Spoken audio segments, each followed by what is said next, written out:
Yes, good morning all of you.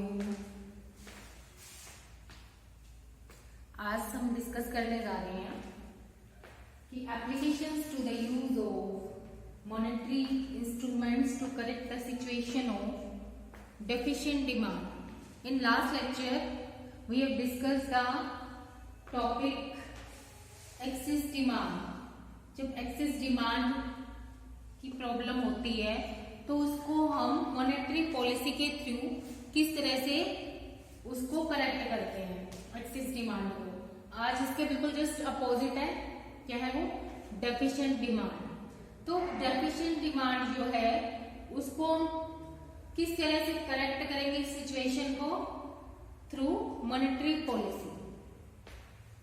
Same कल वाले topic में हमने किया था कि उसमें जो बैंक रेट थी, रेपो रेट थी, सीआरआर थी, एसएलआर थी, एलआरआर थी, तो उन सब में उनके रेट्स में क्या करते थे? हम इंक्रीज करते थे. इंक्रीज करने से प्रॉब्लम क्या थी? एक्सेस डिमांड की थी. जब हम इन सभी रेट्स को इंक्रीज कर देंगे तो अवेलेबिलिटी ऑफ जो क्रेडिट है वो क्या हो जाएगी?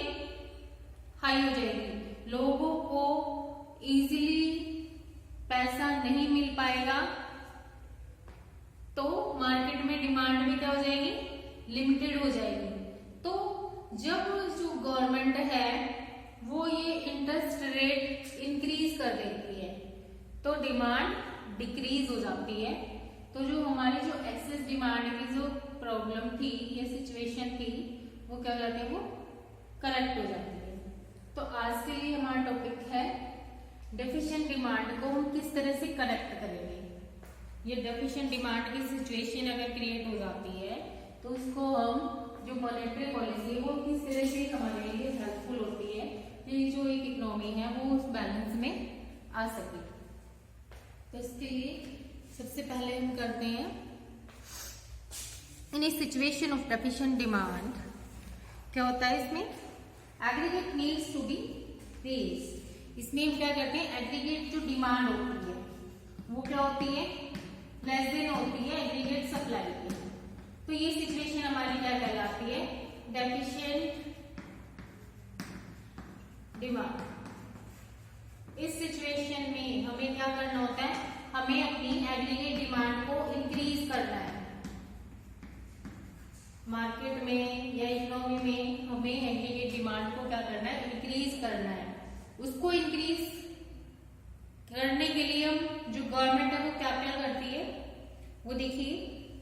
Availability of credit is raised. इसमें हमें क्या करना होगा? एक तो जो अवेलेबिलिटी ऑफ क्रेडिट है उसको भी बढ़ाना होगा, उसको भी रेज करना होगा. And cost of credit is lowered. Cost of credit होती है कि जब हम कहीं से क्रेडिट यानी कहीं से लोन ले रहे हैं या कहीं से पैसा उठा रहे हैं, कहीं से पैसा बोरो कर रहे हैं तो उसकी कॉस्ट क्या है कि उसके लिए हमें कितना इंटरेस्ट पे करना पड़ेगा. अगर इंटरेस्ट कम पे करना पड़ेगा, रेट ऑफ इंटरेस्ट डाउन कर दिया जाए तो सभी जो लोग हैं वो इजीली बोरो कर पाएंगे, इजीली बोरो कर लेंगे. तो जो डिमांड है वो भी बढ़ने लगेगी. जब डिमांड बढ़ने लगेगी तो एग्रीगेट डिमांड में जो है इज आल्सो इंक्रीज. तो जब availability of credit is lowered cost it is the achieved by using the monetary instrument exactly the opposite way. These are used in the situation of excess demand और inflationary gap. अगर question में inflationary gap की situation आती है तब आपको कौन सा क्वेश्चन पुट करना है? उसमें टोटल एक्सेस डिमांड वाला पुट करना है. अगर क्वेश्चन में आ जाता है कि डेफिशिएंट डिमांड की जो प्रॉब्लम है वो क्रिएट हो रही है इकोनॉमी में तो उसको सिचुएशन को हम करेक्ट कैसे करेंगे तो आपको सारा डेफिशिएंट डिमांड का इसमें क्वेश्चन नोट डाउन करना है. तो सेम बिल्कुल जो हमने एक्सेस डिमांड में किया था या इन्फ्लेशनरी गैप में किया था उसका जस्ट अपोजिट इस सिचुएशन में होगा. Avoiding repetition we may state that for the correction of the deficient demand the availability of credit is raised and cost of credit is lowered through the following monetary actions by the RBI. इसमें कुछ actions होते हैं monetary policy में जो कौन लेता है जो डिसीजन है कौन लेता है, वो हमारी आरबीआई लेती है। आरबीआई किस तरह से करेक्ट करेंगे इस सिचुएशन को? फर्स्ट है हमारा bank rate and repo rate.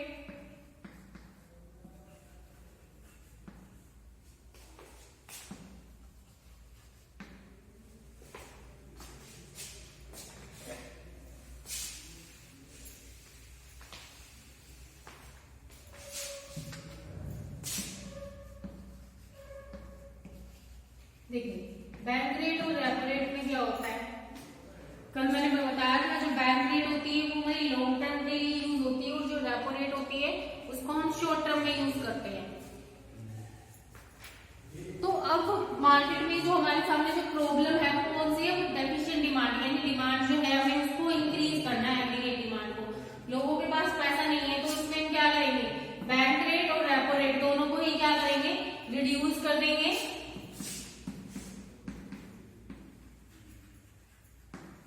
जब बैंक रेट और रेपो रेट जो है दोनों ही रिड्यूस हो जाएंगे तो जो क्रेडिट की जो अवेलेबिलिटी है वो क्या हो जाएगी? लोएस्ट हो जाएगी, कॉस्ट ऑफ क्रेडिट लोअर हो जाएगी। तो लोग जो हैं ज्यादा से ज्यादा पैसा बोरो करने के लिए अट्रैक्ट होंगे। जब ज्यादा से ज्यादा पैसा मार्केट में आ जाएगा, लोगों के पास इजीली क्रेडिट अवेलेबल हो जाएगा, तो जो डिमांड है aggregate demand is also increase. तो in this case the correct the situation of deficient demand, जो डिमांड जो थी, जो हमारी डेफिशिएंट थी, वो सिचुएशन क्या हो जाएगी? हमारी करेक्ट हो जाएगी। किस लिए करेक्ट हो जाएगी? जब हमने अपने बैंक रेट और रेपो रेट को रिड्यूस कर दिया या डिक्रीज कर दिया है, तो इस सिचुएशन में जो हमारी एग्रीगेट डिमांड है वो अप हो जाएगी या बढ़ जाएगी। तो जो हमारी क्रेडिट जो है वो इजीली अवेलेबल हो जाएगा, तो ऑब्वियसली जो हमारी डिमांड है वो भी बढ़ जाएगी। फिर है reverse repo rate is lower, reverse repo rate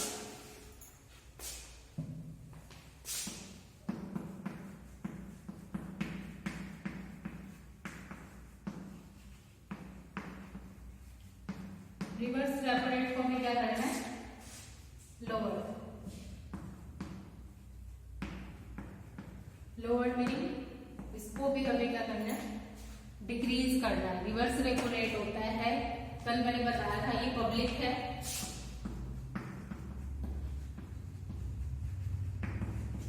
ये हमारे सेंट्रल बैंक है और ये हमारा क्या है? आरबीआई। इसमें जो आरबीआई है वो क्या करता है? जब भी लोन देता है, जो पब्लिक है वो यहाँ से बोरो करती है और जो सेंट्रल बैंक है वो आरबीआई से बोरो करती है। तो कुछ पैसा हमें क्या करना होता है?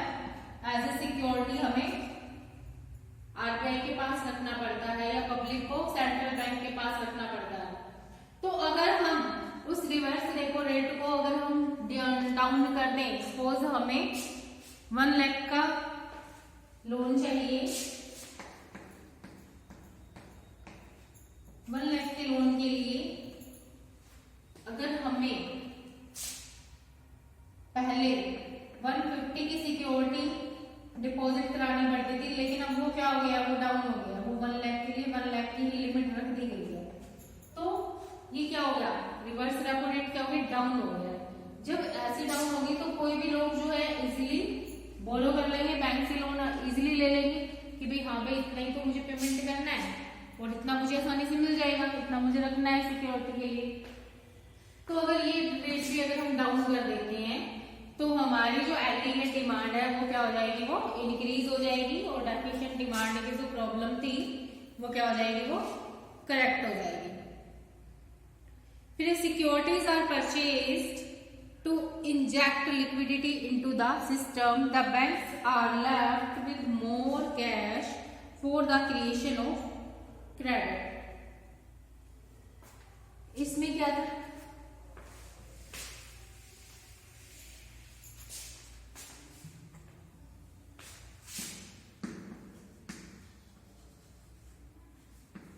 Securities purchased.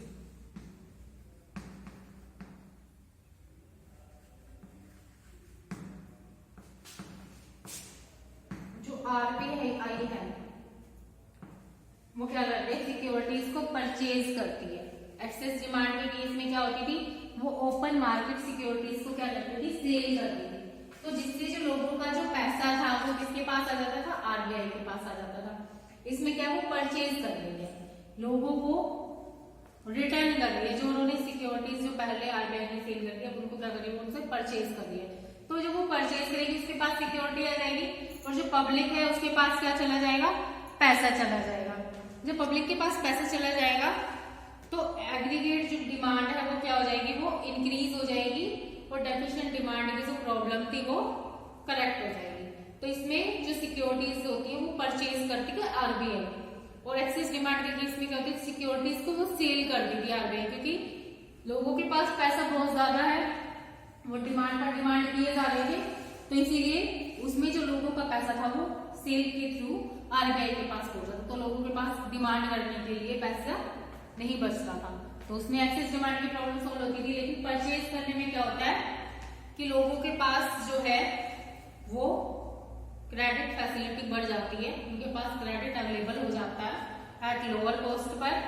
तो इससे जो डेफिशिएंट डिमांड की जो प्रॉब्लम थी इकोनॉमी में वो क्या हो जाती है, वो करेक्ट हो जाती है। Next is CRR is lower, CRR is lowered।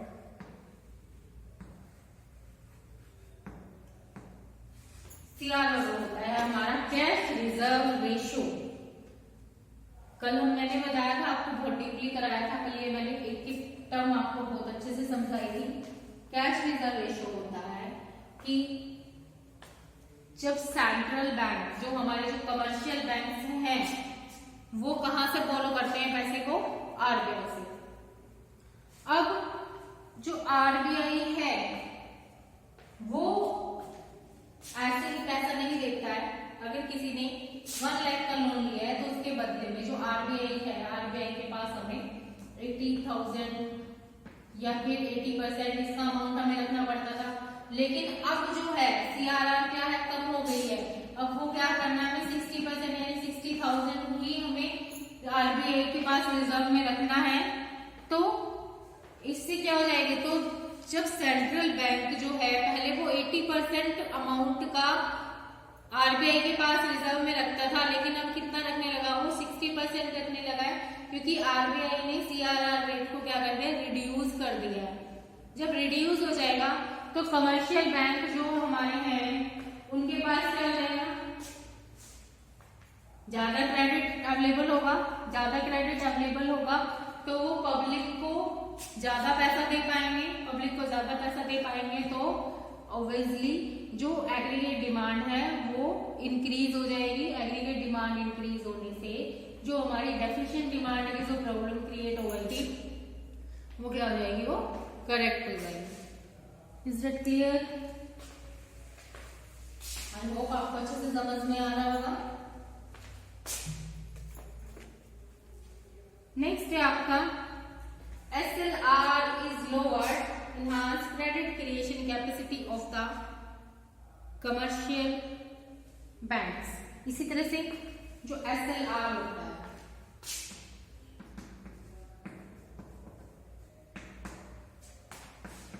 इसको भी क्या कर दिया, लोअर कर दिया। SLR होता है सिक्योरिटीज लिक्विडिटी रेट।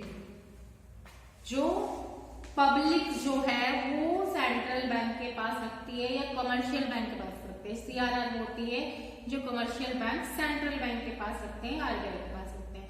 लेकिन SLR क्या होती है, इसको पब्लिक जो सिक्योरिटी के रूप में कमर्शियल बैंक के पास रखती है वो क्या कहलाती है, हमारी SLR। अगर सपोज किसी पब्लिक को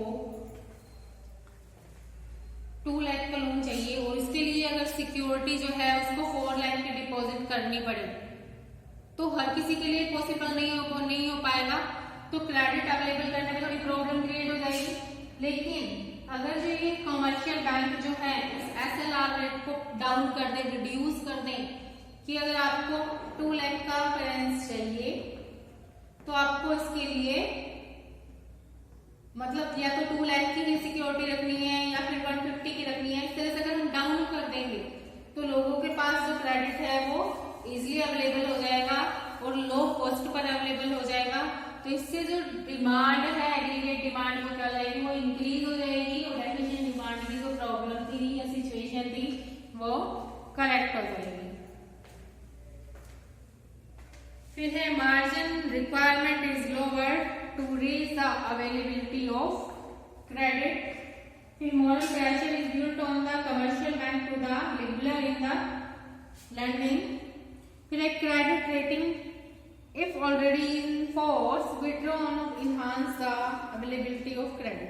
तो इस तरह से कुछ फैक्टर्स थे या मॉनेटरी पॉलिसी जो है वो यूज की जाती है किसको करेक्ट करने में, डेफिशिएंट डिमांड की प्रॉब्लम को या सिचुएशन को करेक्ट करने में।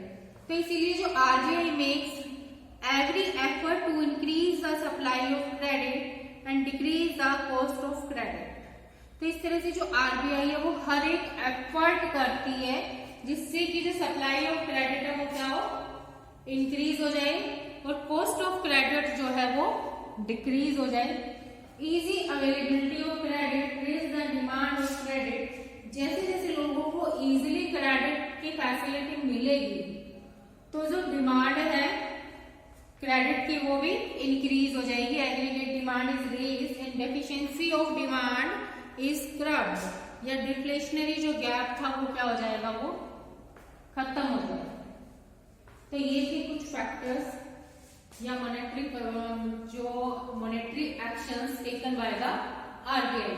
मॉनेटरी फंक्शन से या मॉनेटरी एक्शन से मॉनेटरी पॉलिसी के अंदर कुछ एक्शंस लेते हैं। कौन लेते हैं, वो किसको राइट होता है, आरबीआई को राइट होता है कि वो मॉनेटरी पॉलिसी में कुछ एक्शंस ले जिसके थ्रू जो एक्सेस डिमांड है या डेफिशिएंट डिमांड की जो सिचुएशन क्रिएट हो गई है उसको हम किस तरह से शॉर्ट आउट करेंगे या करेक्ट करेंगे। ये थे ये एक्शंस। एक बस लास्ट छोटा सा टॉपिक रहेगा आपका कि मॉनेटरी पॉलिसी और फिस्कल पॉलिसी में क्या डिफरेंस होता है, difference between monetary policy and physical policy.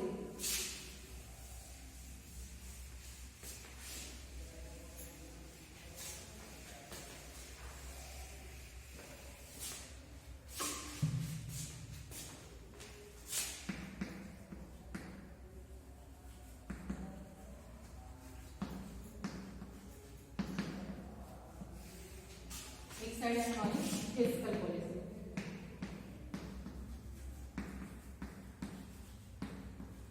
अब इन दोनों में डिफरेंसेस क्या है। जो मॉनेटरी पॉलिसी है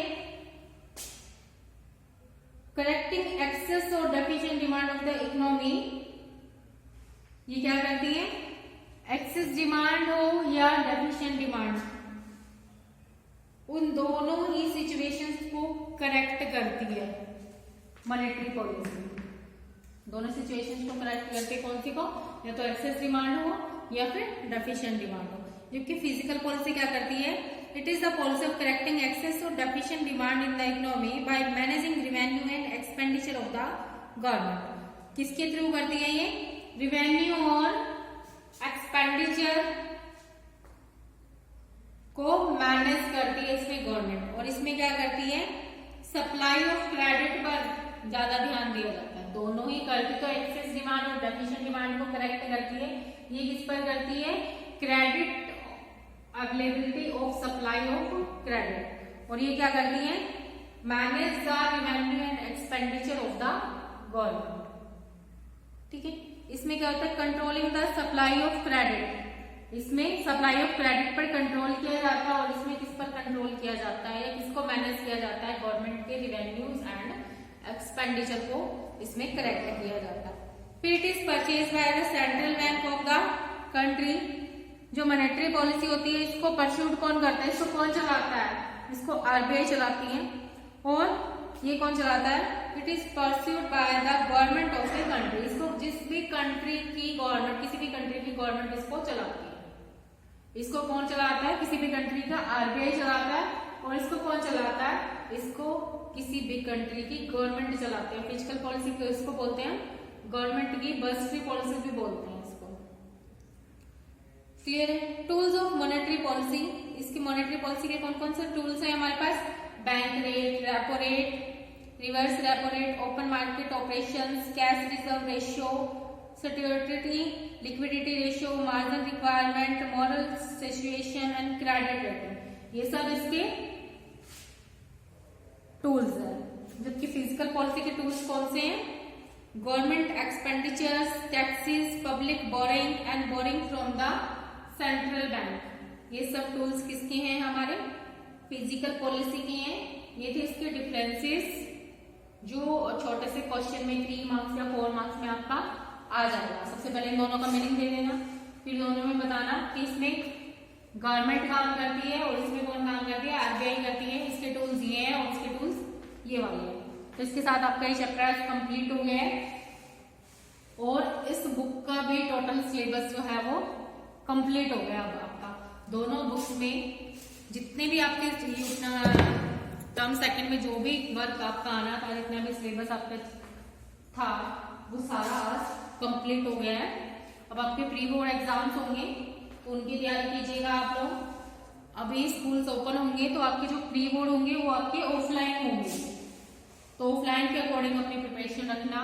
एग्जाम्स भी आपके बोर्ड एग्जाम्स भी आपके ऑफलाइन ही होंगे, तो उसके लिए अभी से अपनी प्रिपरेशन शुरू कर दीजिएगा।